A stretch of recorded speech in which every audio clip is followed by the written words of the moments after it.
প্রিয় শিক্ষার্থী, আসসালামু আলাইকুম। আশা করি সবাই ভালো আছেন।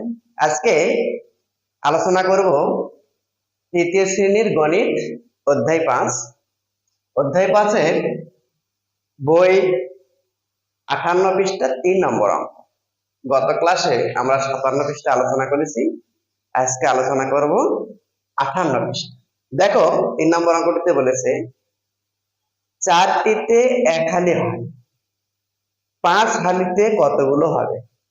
প্রশ্নটা বলেছে 4টিতে 1 হালি হয়, 5 হালিতে কতগুলো হবে? আমরা গত ক্লাসে বলেছি, বরাবর বলেছি, যদি কোনো অঙ্কের যে অঙ্কটা বের করতে বলবে, যে জিনিস বা যে সংখ্যাটা বের করতে বলবে, সেই কথাটুকুকে পরে সাজাতে হবে। অর্থাৎ এখানে বলছে 4টিতে 1 হালি, আর এখানে 5 হালিতে কতটি। তাহলে আমরা এই কথাটাকে ঘুরিয়ে লিখবো। কিভাবে লিখবো দেখো, আমরা যদি লিখি সমাধান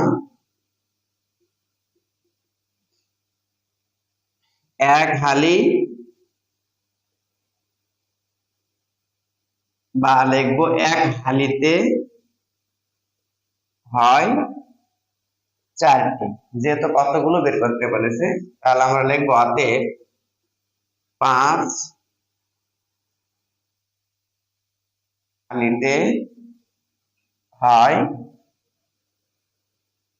এখানে বলেছে 1 হালিতে হয় 4টি, আর বের করতে বলছে 5 হালি, তাহলে কি বেশি। তার মানে আমাদের অঙ্কটা কি করতে হবে? গুণ করতে হবে।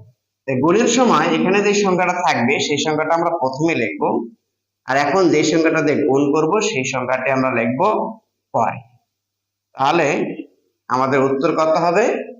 4×5 = 20 বা 20, তাহলে 20টি। তাহলে 5 হালিতে কতগুলো হবে?